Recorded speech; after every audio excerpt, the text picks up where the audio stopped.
growing weary of running from room to room, practicing one-tooth insurance-driven dentistry? Then stay tuned for the latest episode of The Lionhearted, where Dr. Stephen Rasner will hand you the blueprint for what many call the gold standard of general practice dentistry. Hi everyone, I'm Dr. Steve Rasner, and you are tuned in to the Lionhearted Dentist Podcast, a podcast dedicated to those dentists that don't want to give in. That's why you're the lion-hearted. I want to thank all my listeners. This is a 2-year-old podcast that seems to be growing. I mean, not seems to be growing, it's growing. And it makes me feel good. It makes me feel like when I get up real early on a Saturday morning, like I am right now. I've never done a podcast this early. That it's helping some of my colleagues. My style is to do these alone, as you see. I get a lot of people that write to me that want to be on the podcast, and maybe eventually I'll do that. But I want this to be an approach, conversational. Me, one of your colleagues, with a lot more experience in the career, in the industry, for 40 years, that I think still is effective. I mean, I know it's effective.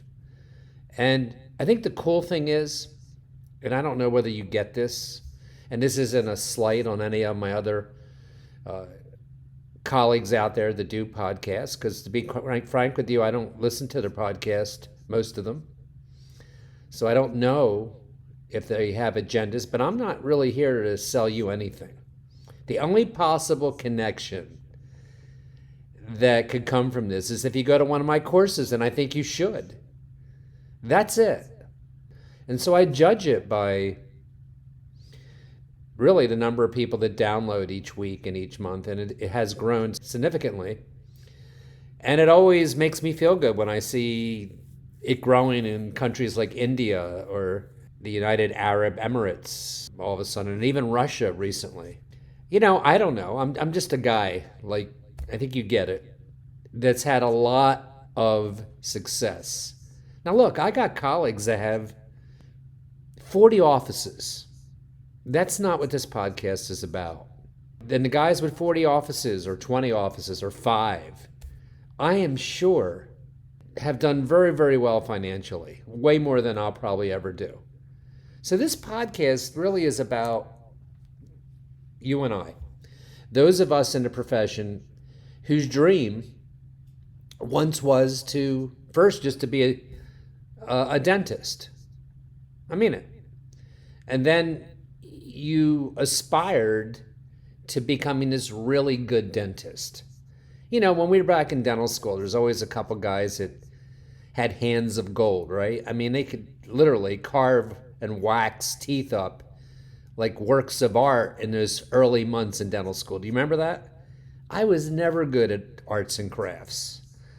And, you know, it used to blow me away. And the instinct, the intuitive reaction to that is, oh my God, I'm going to be a terrible dentist because I can't do that.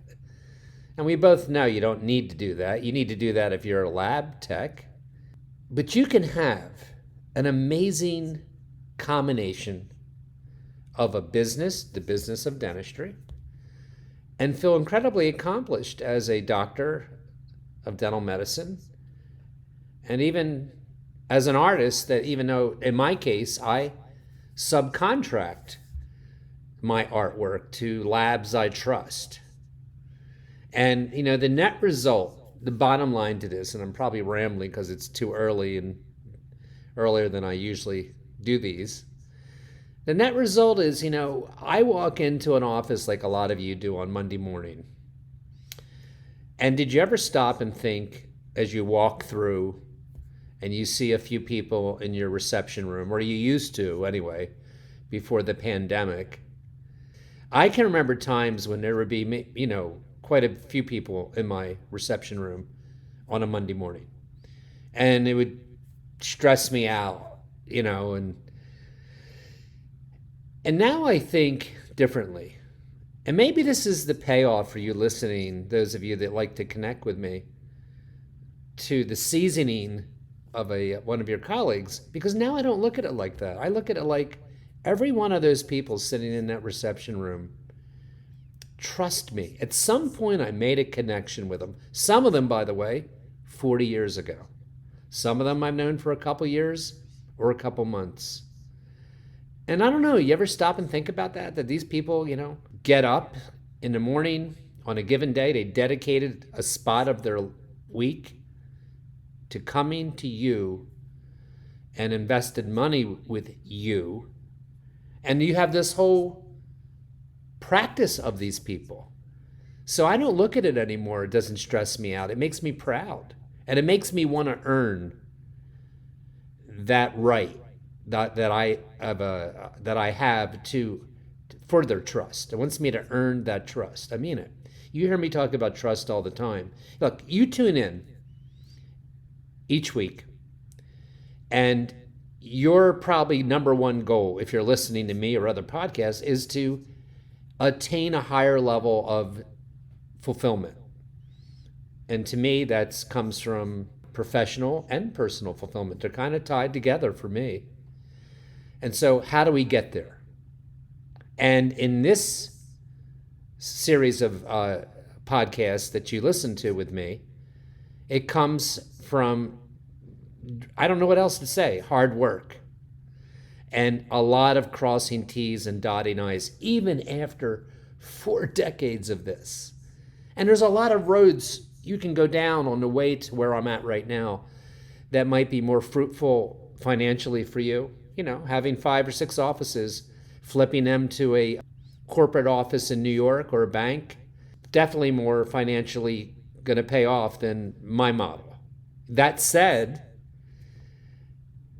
I have done substantially well, and so have many of the colleagues that have followed my principles along the way and have a really good sense of fulfillment. So I think sometimes I talk like this because it's important to step back and figure out, why are you even listening right now? Wherever you're at.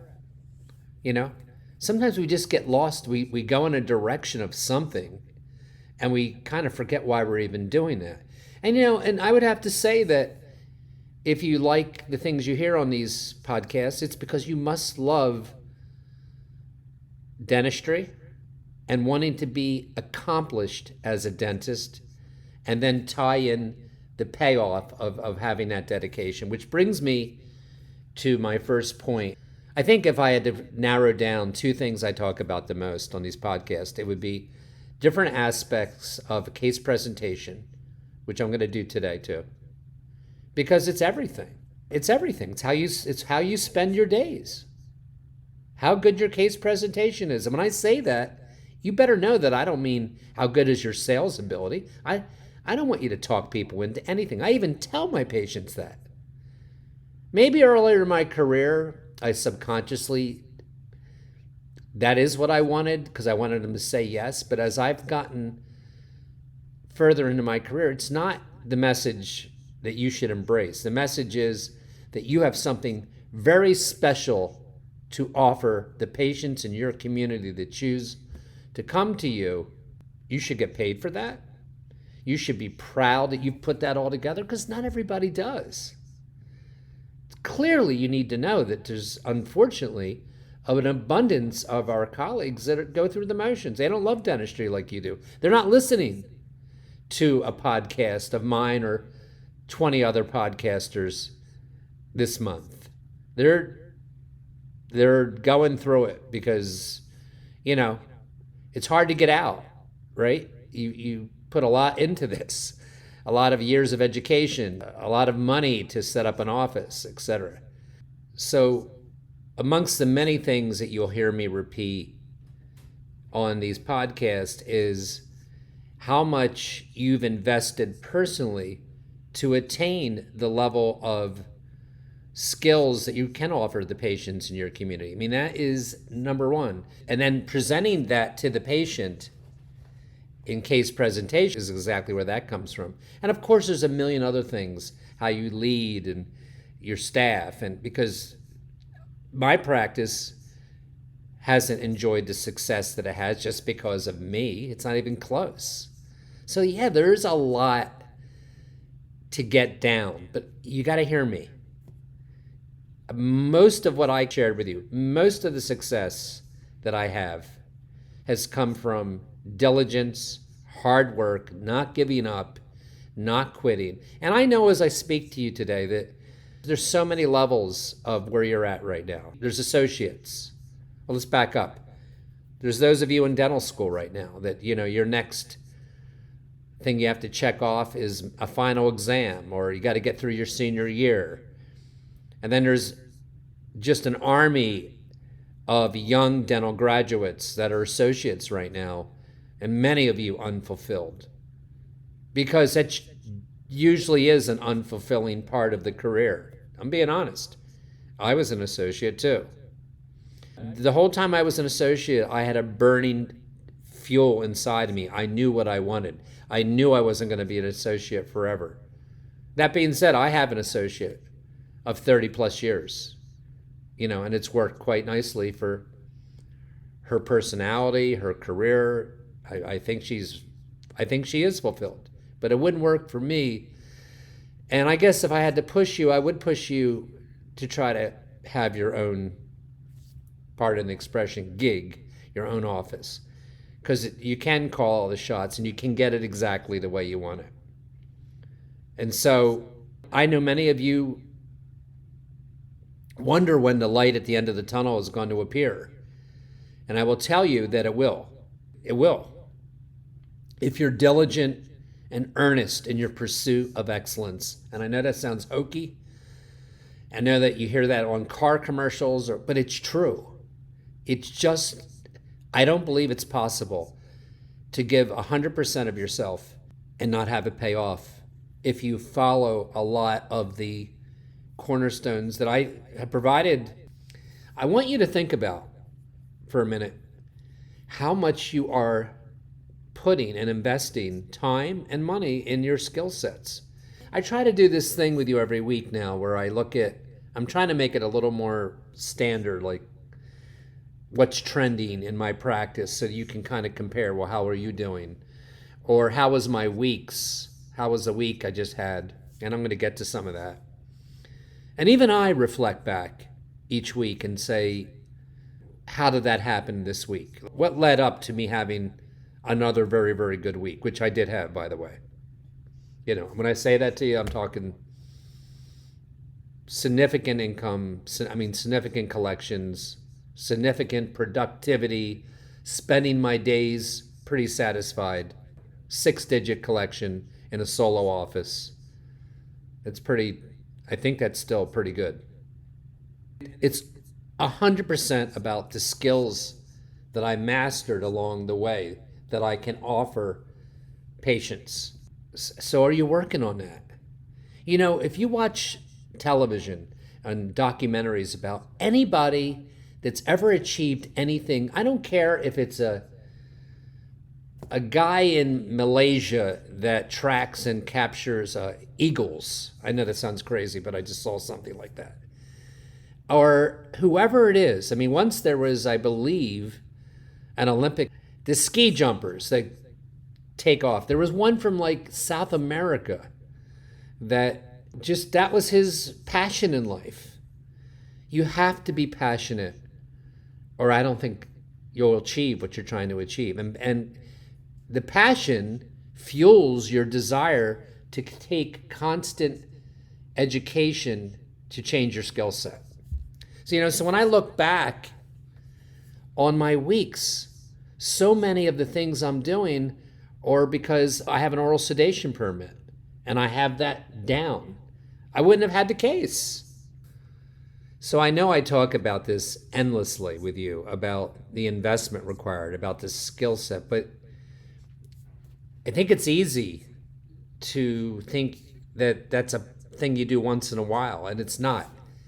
I remember vividly, and I'm encouraging you to do the same, that to me, the education that I invested in myself each year was like paying the electric or paying my health insurance. It just was not negotiable. I always did it. And I did it constantly. I've even recommended to many of you to write to Beth or myself, and I'll send you the recommendations I came up with And you don't have to follow mine, and you don't even have to follow my exact path.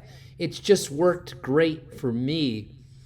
And what I mean by that is, I'm sure you could replicate a model based on all the other cornerstones that I've used. Becoming excellent at orthodontics, becoming excellent at endodontics. It doesn't have to be surgical. That said, it's my fervent belief that you becoming good at surgery makes you an overall better dentist.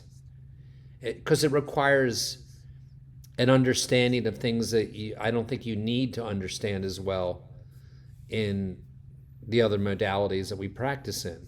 I mean, look, some of you just would hate blood and guts, and I get it. But for those of you, by now, I think you know my model. Wherever you're listening right now, you really need to ask yourself, are you consistently, you don't have the right to complain about your practice stalling, in my opinion. You don't have the right to say dentistry sucks, or my practice stinks and I'm not going anywhere, or Rasner's cornerstones don't work, or his methodology. If you're not investing, because that's a cornerstone, it's a fundamental pathway to get to where I'm trying to take you. Becoming great at the things we've talked about. And each and every week when I look back, what happened that week is really a reflection of things that I worked to incorporate.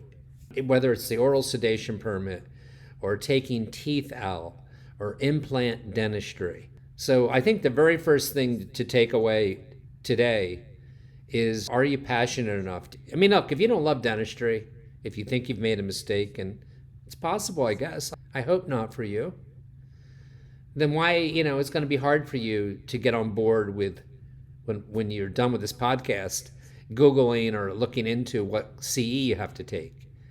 Trust me, when it's not just the CE, and I mean live CE as soon as it's possible, by the way. I'm giving a live course next weekend.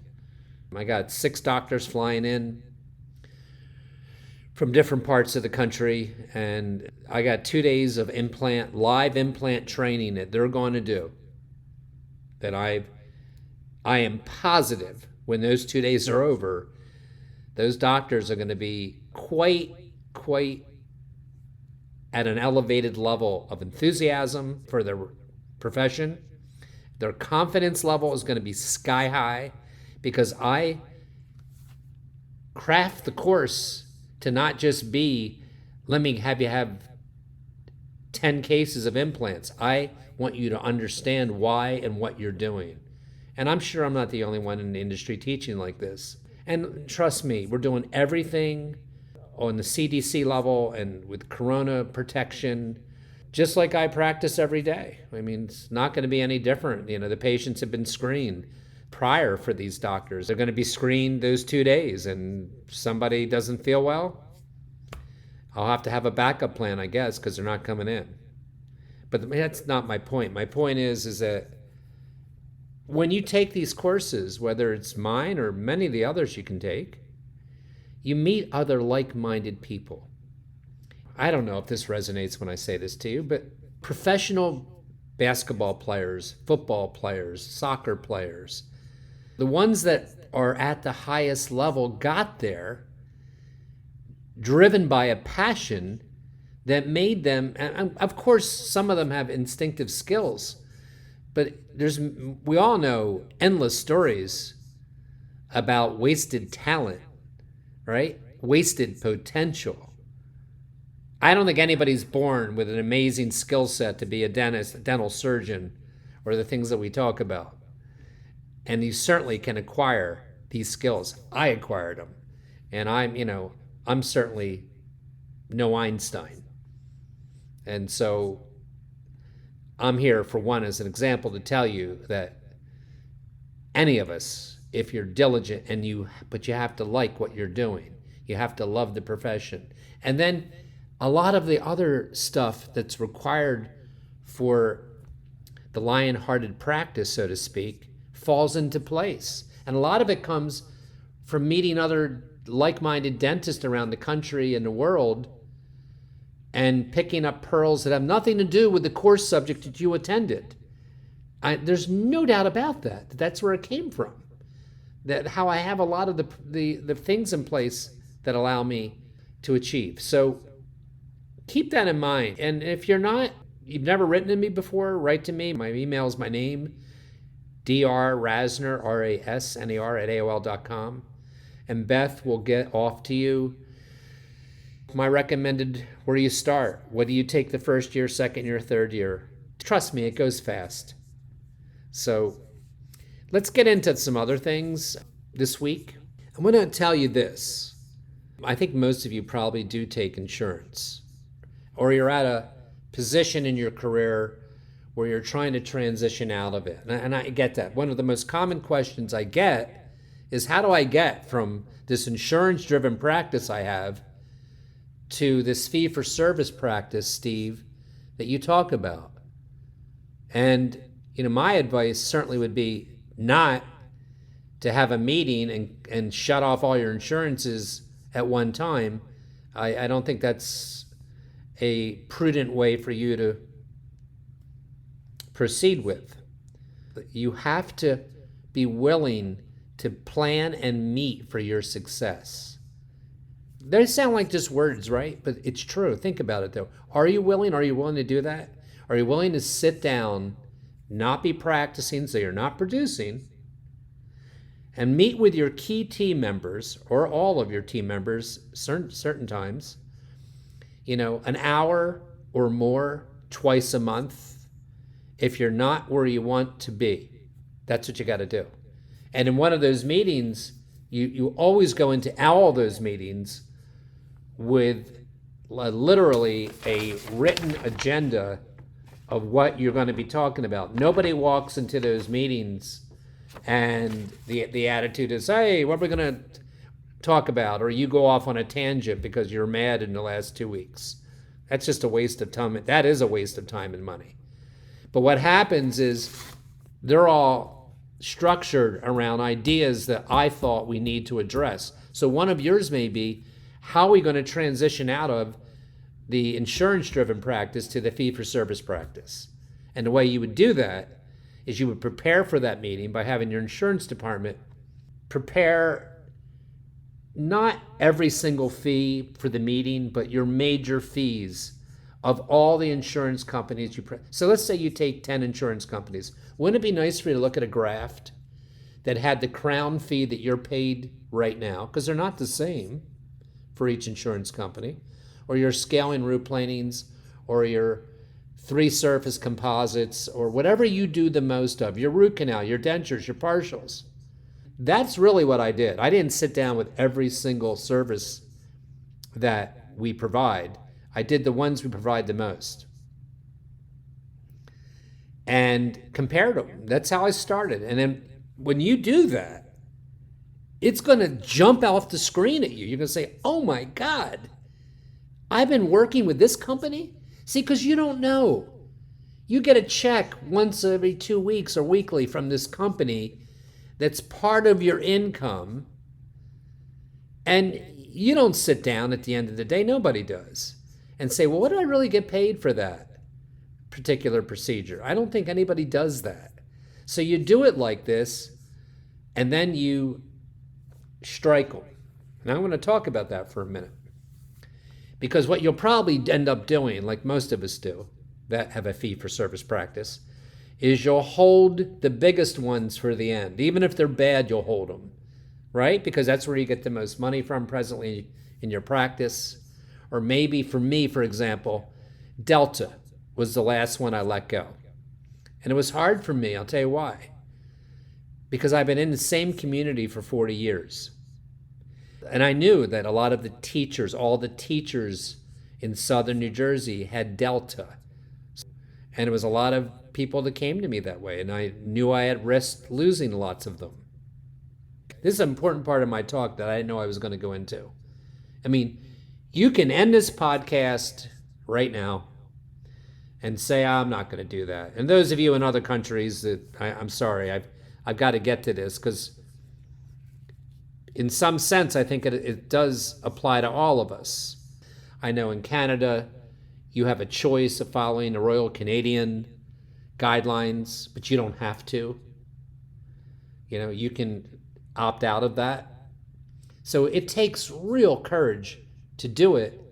But then you have to be able to say at the same time in that meeting, well, what are we going to do as an office to make it palatable that we are different and worth coming to? And that requires a total group effort from the first phone call, from the first voice that patient who's going to go out of network to go to your office, they've got to feel it at that moment to when they walk in for the first time.